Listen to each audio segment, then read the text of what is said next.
boys and girls. I'm going to continue reading our book, The Witches by Roald Dahl. Yesterday we started the chapter called My Grandmother. There she is. She's telling the little boy a story. I don't know if you remember that. The one funny thing about this grandmother is that she smokes cigars. So she's smoking a cigar and telling her little grandson a story about witches and how she knows of 5 little people who have disappeared at the hands of a witch. So we already heard the first one. The second one was very peculiar, my grandmother said. There was a family called Christensen. They lived up on Holmenkollen, and they had an oil painting in the living room which they were very proud of. The painting showed some ducks in the yard outside a farmhouse. There were no people in the painting, just a flock of ducks on the grassy farmyard and the farmhouse in the background. It was a large painting and rather pretty. Well, one day their daughter, Solveig, came home from school eating an apple. She said a nice lady had given it to her on the street. The next morning, little Solveig was not in her bed. The parents searched everywhere but couldn't find her. Then all of a sudden, her father shouted, "There she is! That's Solveig feeding the ducks!" He was pointing at the oil painting, and sure enough, Solveig was in the painting. She was standing in the farmyard in the act of throwing bread to the ducks out of a basket. The father rushed up to the painting and touched her. But that didn't help. She was simply part of the painting, just a picture painted on the canvas. Take a look at the picture. If you look very carefully, you could see the little Solveig feeding ducks. "Did you ever see the painting, grandmother?" I asked. "Many times," said my grandmother, "and the peculiar thing was that little Solveig kept changing. One day she would actually be inside the farmhouse and you could see her face looking out the window. Another day she would be far over to the left with a duck in her arms." "Did you see her moving in the picture, grandmother?" Nobody did. Wherever she was, whether outside feeding the ducks or inside looking out the window, she was always motionless, just a figure painted in oils. It was all very odd, my grandmother said. Very odd indeed. And what was most odd of all was that as the years went by, she kept growing older.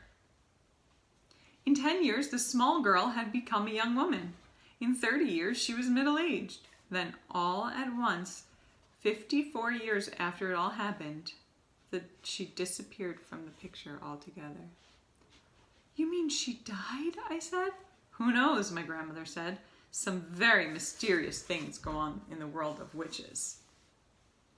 "Well, that's 2 you've told me about," I said. "What happened to the third one?" "The third one was little Birgit Svensson," my grandmother said. "She lived just across the road from us. One day she started growing feathers all over her body. Within a month, she had turned into a large white chicken. Her parents kept her for years in a pen in the garden. She even laid eggs." "What color eggs?" "Brown ones," Grandmama said. "Biggest eggs I've ever seen in my life. Her mother made omelets out of them. Delicious they were." I gazed up at my grandmother, who sat there like some ancient queen on her throne. Her eyes were misty gray, and they seemed to be looking at something miles away. The cigar was the only thing real about her at that moment, and the smoke it made billowed round her head in blue clouds. "But the little girl who became a chicken didn't disappear," I said. "No, not Birgit. She lived on for many more years, laying her brown eggs." "Well, you said all of them disappeared." "Oh, I made a mistake," my grandmother said. "I'm getting old. I can't remember everything." "Well, what happened to the 4th child?" I asked. "The 4th boy was called Harold," my grandmother said. "One morning, his skin went all grayish yellow. Then it became hard and crackly like the shell of a nut. By evening, the boy had turned to stone." "Stone?" I said. "You mean real stone?" "Granite," she said. "I'll take you to see him if you like. They still keep him in the house. He stands in the hall, a little stone statue. Visitors lean their umbrellas up against him."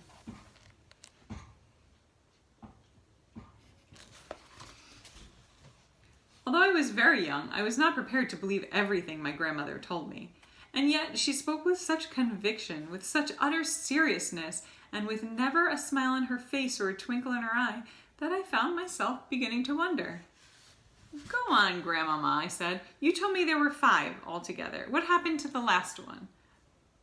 Would you like a puff of my cigar? She said. I'm only 7, Grandmama. I don't care what age you are, she said. You'll never catch a cold if you smoke cigars. What about number 5, Grandmama? Number 5, she said, chewing the end of her cigar like it was a delicious asparagus. Was rather an interesting case. A 9-year-old boy called Leif was summer holidaying with his family on the fjord, and the whole family was picnicking and swimming off some rocks on one of those little islands. Young Leif dived into the water, and his father, who was watching him, dived in with him. He noticed that Leif went under for an unusually long time. When he came to the surface at last, he wasn't Leif anymore. What was he, Grandmama? He was a porpoise. He wasn't. He couldn't have been. He was. He was a lovely young porpoise, she said, as friendly as could be. Grandmama, I said. Yes, my darling? Did he really and truly turn into a porpoise? Absolutely, she said. I knew his mother well. She told me all about it. She told me how Leif the porpoise stayed with them all that afternoon, giving his brothers and sisters rides on his back. They had a wonderful time. Here, let me show you a picture of his brother and sister taking rides on his back. Then he waved a flipper at them and swam away, never to be seen again. But Grandmama, I said, how did they know that the porpoise was actually Leif? He talked to them, my grandmother said. He laughed and joked with them all the time he was giving them rides. But wasn't there a most tremendous fuss when this happened, I asked. Not much, my grandmother said. You must remember that here in Norway we're used to that sort of thing. There are witches everywhere. There's probably one living in our street this very moment. It's time you went to bed. A witch wouldn't come in through my window in the night, would she? I asked, quaking a little. No, my grandmother said. A witch will never do silly things like climbing up drain pipes or breaking into people's houses. You'll be quite safe in your bed. Come along, I'll tuck you in. And that's the end of that chapter. So we'll begin with how to recognize a witch next time.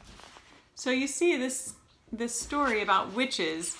Yeah, it's a little creepy, maybe a little scary, but it's also kind of silly and funny too, right? Because it's make-believe.